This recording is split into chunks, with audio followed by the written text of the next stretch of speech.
surgimiento de la colonia francesa en Saint-Domingue. Saint-Domingue fue una colonia francesa ubicada en la parte occidental de la isla española, actual Haití.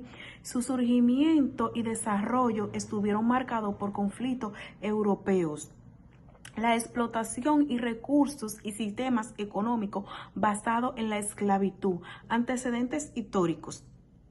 Antes de la llegada de los franceses, la isla española estaba bajo el control de España. Desde el desembarco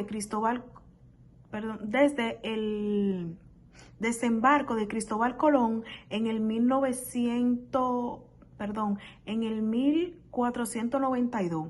Sin embargo, debido a la decadencia de la economía española en el Caribe y la falta de interés en la parte occidental de la isla, esta región quedó desprotegida.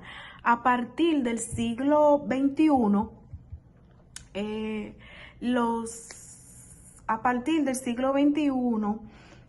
piratas y bucaneros franceses comenzaron a ocupar la isla Tortuga y costa noroeste de la española, estableciendo asentamientos ilegales. Esto llevó a constante conflicto entre Francia y España.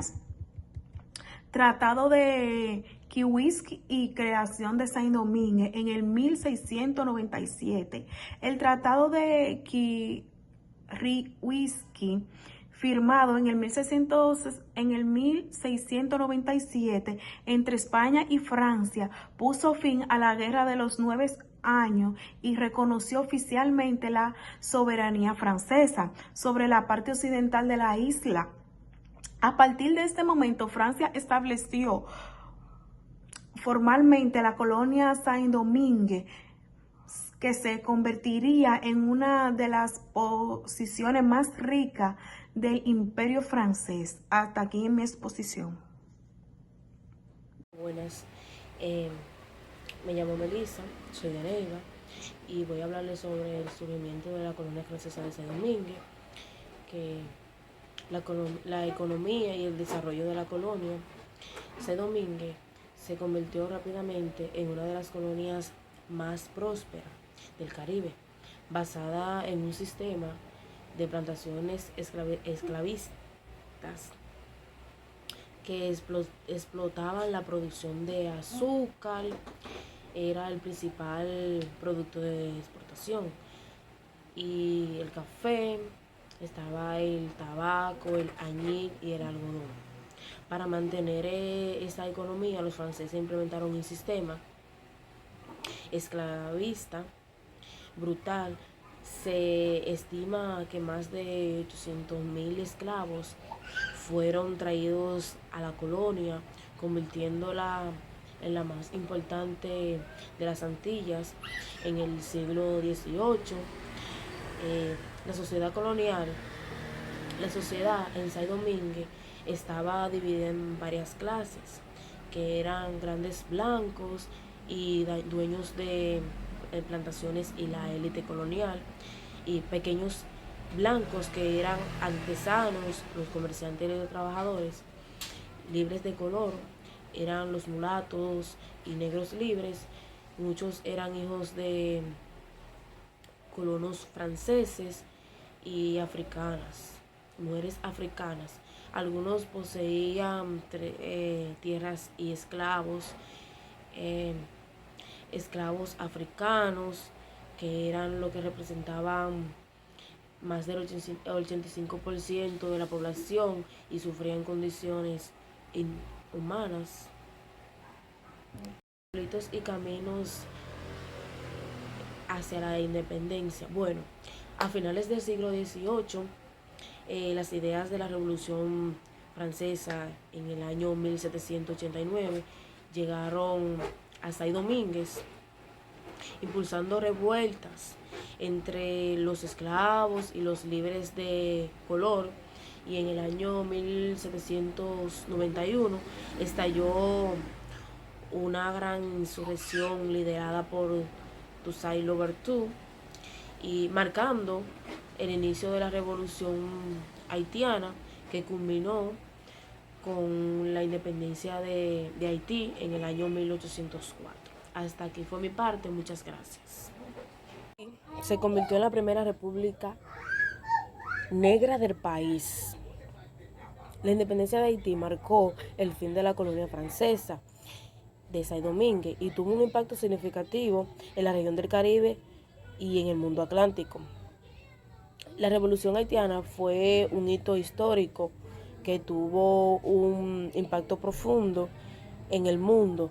Haití se convirtió en un símbolo de lucha por la libertad y la determinación y la autodeterminación, inspirando otros movimientos anticoloniales y abolicionistas en el continente americano y más allá. La sociedad haitiana actual es el resultado de la compleja historia de la colonia francesa, incluyendo la mezcla de culturas africanas, europeas y amerindias. La cultura haitiana, incluyendo su idioma y su religión y tradiciones, es un legado de este pasado colonial. A pesar de su rica historia, Haití ha enfrentado desafíos económicos y sociales a lo largo de su historia. La independencia y la abolición de la esclavitud no llevaron automáticamente a la igualdad y la prosperidad, y el país ha experimentado inestabilidad política y económica en diferentes momentos.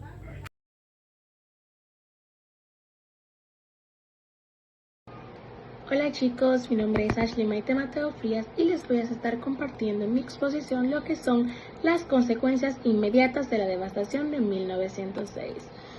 Una de las tantas consecuencias fue la despoblación y crisis económica, la cual obligó a miles de habitantes a trasladarse al centro sur de la isla, lo que provocó el abandono de tierras productivas y una caída de la producción agrícola y ganadera. En este caso, los habitantes se vieron obligados a abandonar en lo que ya tanto hubiesen trabajado, o sea, sus tierras, que era lo que les daba de comer. El número 2 fue el aumento de la piratería. Al quedar zonas costeras deshabitadas totalmente, corsarios y piratas, principalmente franceses, se establecieron en la isla, facilitando la posterior ocupación de la parte occidental. ¿A qué nos referimos con esta parte? Que al verse la isla totalmente desalojada por sus habitantes, estos decidieron invadir ese territorio. La número 3 y una de las más escandalosas fue la hambruna y la miseria. La reubicación forzada generó escasez de alimentos y dificultades para establecer nuevas tierras de cultivo. O sea, lo que llevó a hambruna y un deterioro en la calidad de vida, como acabé de mencionar ahora mismo. Con esta consecuencia fue la cual los habitantes tuvieron que pasar mucha hambre y tener un proceso ya mencionado, lo que es la hambruna, porque al verse obligados a desalojar sus tierras, tuvieron que dejar absolutamente todo y ya esos no tenían que comer. La número 4 fue la consolidación de la frontera española. Aunque España intentó asegurar el control de la isla, en realidad lo único que hizo fue debilitar su dominio, facilitando así la posterior colonización francesa de la parte occidental futuro Haití. Número 5. Contexto histórico y causas de la devastación. A principios del siglo número 17, España tenía dificultades para mantener el control sobre sus colonias en el Caribe. Y en 1605 el rey Felipe III ordenó la devastación y población de la isla española, la cual estuvo bajo del mando del director Antonio de Osorio, gobernador de Santo Domingo. La número 6 fue el auge de la piratería en la isla. La despoblación del norte y noroeste dejó esas costas sin vigilancia total ni defensa.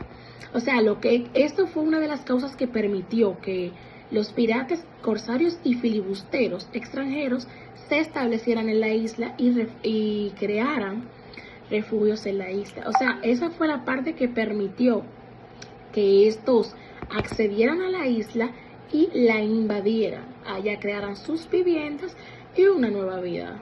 Ok, la número 7 fue la pérdida del comercio y crisis económica antes de la devastación de los habitantes del norte. Como ya mencioné anteriormente, esto fue una de las crisis económicas, también llamada hambruna, las cuales ya les he mencionado. Gracias. Hola a todos, mi nombre es Lisa Nayeli Pérez Gómez y voy a estar hablando sobre las consecuencias mediante las devastaciones de ozono. De la primera que vamos a hablar el día de hoy es la pérdida de población. Por la violencia desatada durante las devastaciones de ozono, hubieron un alto número de muertes que no solamente se afectaron a las personas directamente involucradas con el conflicto, sino que también afectó a la población de manera en las epidemias y las enfermedades. ¿Por qué?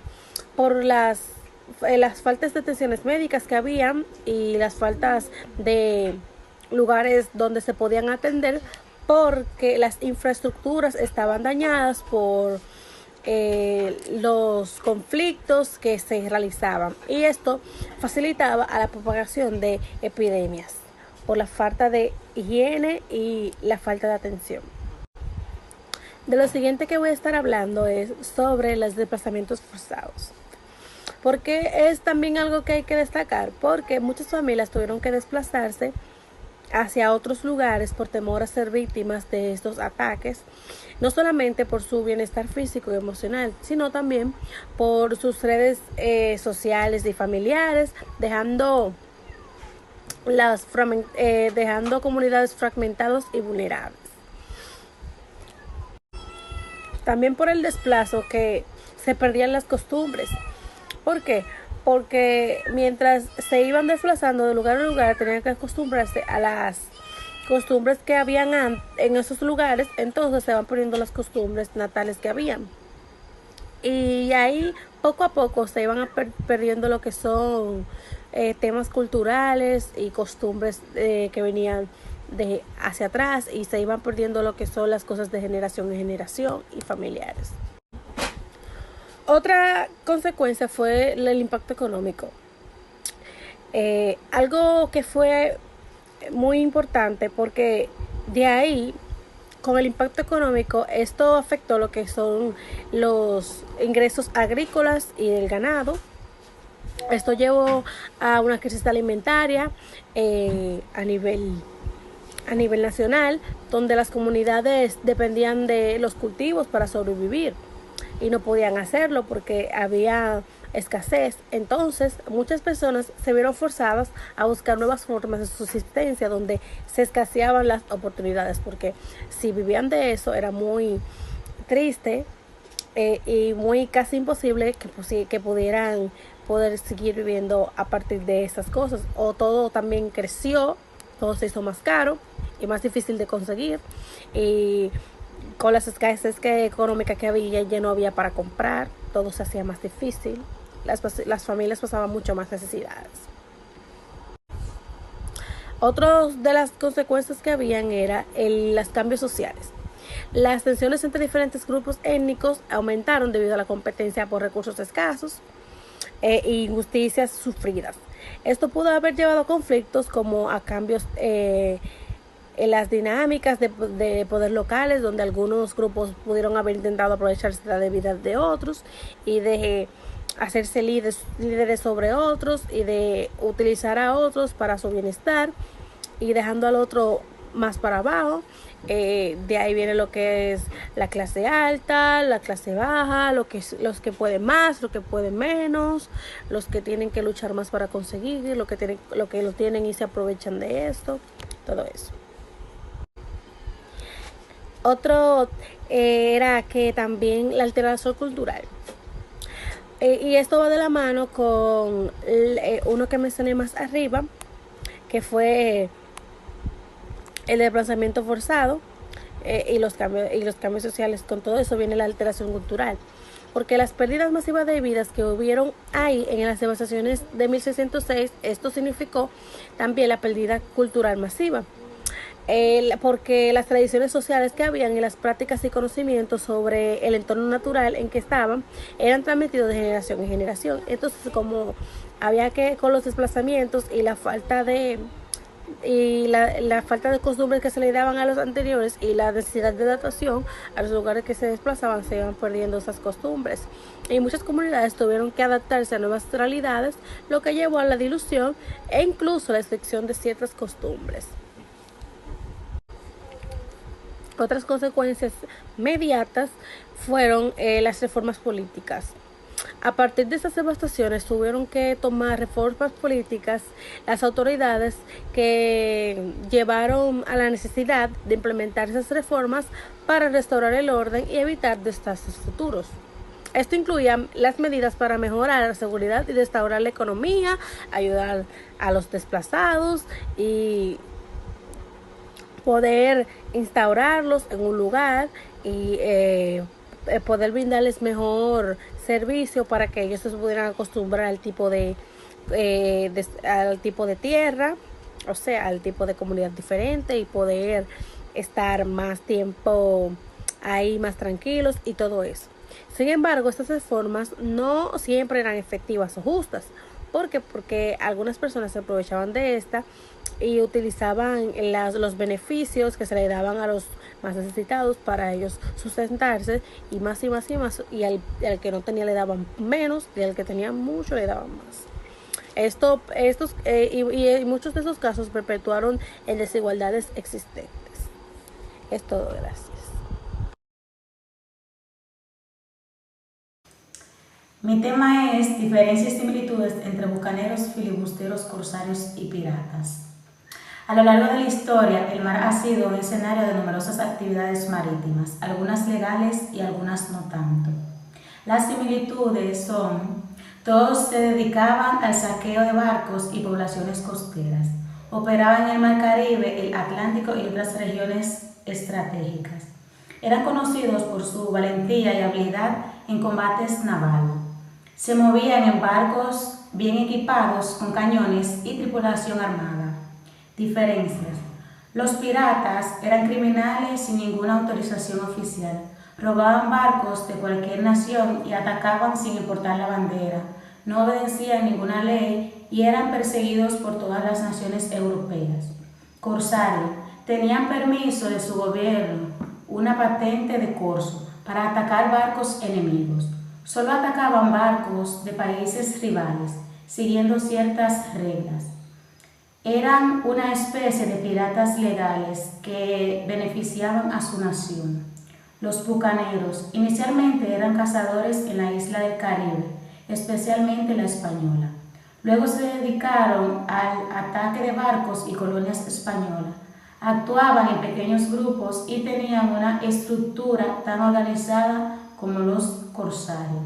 Filibusteros: se parecían a los bucaneros, pero eran más organizados.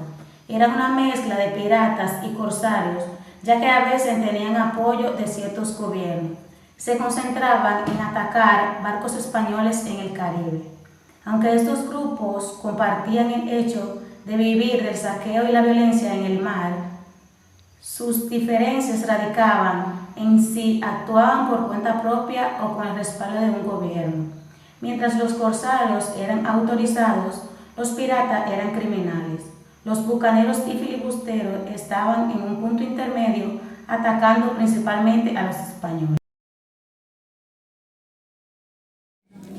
Saludos, mi nombre es Luis Alfredo Abreu y estaré hablando sobre el tema los fenómenos históricos en Santo Domingo. Bueno, los fenómenos históricos en Santo Domingo, desde la colonización francesa hasta la Revolución Haitiana, son esenciales para la comprensión de formación y estructura de los grupos humanos. Esta experiencia destaca la interacción entre la opresión y la resistencia, la economía y la estructura sociales, así como la construcción de identidades colectivas. El análisis de los fenómenos de la colonización francesa en Santo Domingo y su contexto histórico tienen un gran valor para comprender la formación de los seres humanos entre varios aspectos.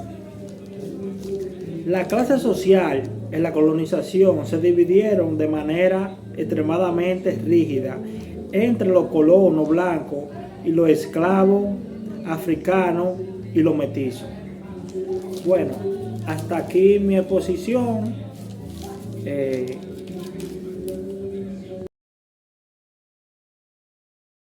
Buenas tardes, mi nombre es Crismerly Belén Javier y voy a estar hablando sobre las similitudes entre bucaneros, corsarios y habitantes.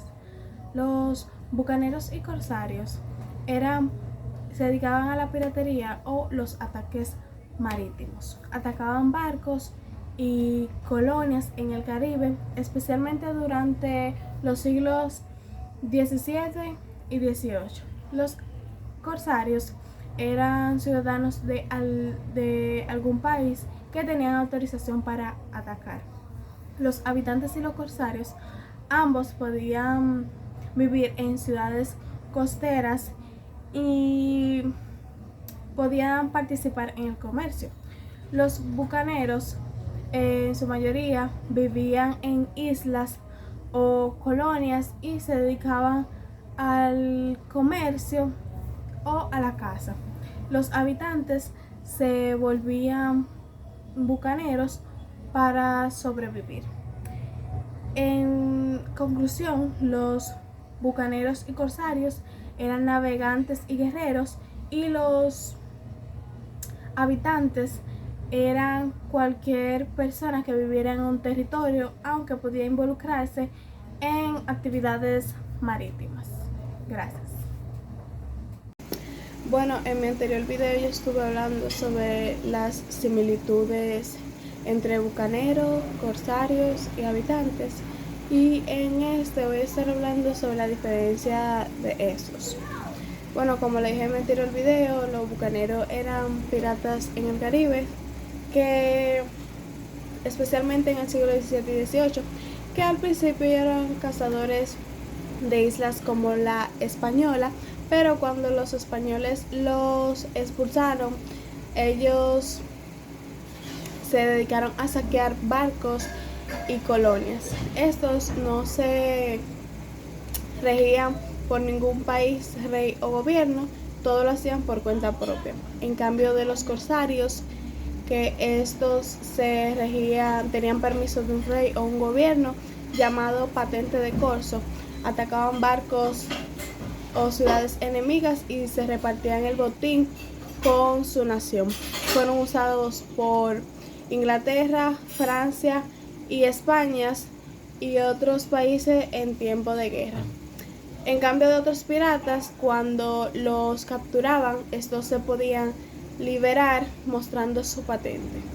Los habitantes eran personas comunes y corrientes que se podían dedicar al comercio, a la caza, entre otras cosas. Gracias por escuchar.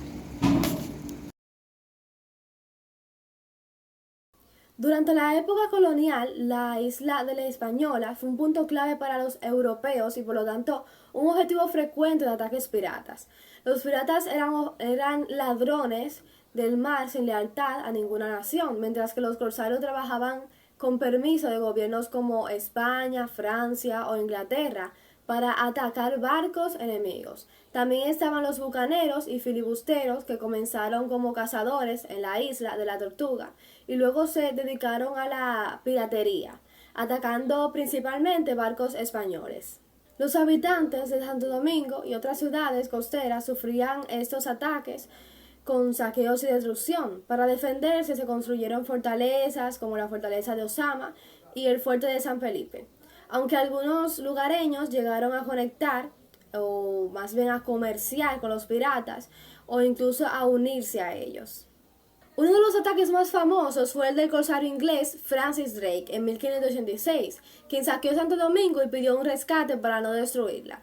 Otras ciudades como Puerto Plata y Montecristi también fueron atacadas por piratas franceses y holandeses. Entre los piratas más temidos estuvieron Henry Morgan, Barba Negra y otros más, quienes aprovecharon la falta de tropas españolas para operar libremente la zona.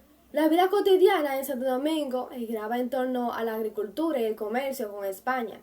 Sin embargo, el miedo a los piratas era constante, especialmente en las zonas costeras, donde los habitantes a veces debían huir al interior de la isla. Los ataques causaban destrucción, pobreza y secuestros de personas, para ser vendidas como esclavas. Algunas familias ricas incluso abandonaron la isla por seguridad. La piratería dejó también muchas leyendas sobre tesoros escondidos. Se dice que Francis Drake enterró parte de su botín en la isla antes de irse, y que en lugares como la costa de Barahona o la isla de Beata hay cofres llenos de oro ocultos por piratas. Aunque no hay pruebas de esos mitos, siguen atrayendo la curiosidad de muchos aventureros. Hoy en día la historia de los piratas sigue presente en la cultura dominicana, con museos, festivales y sitios históricos que recuerdan esa época llena de peligro y emoción.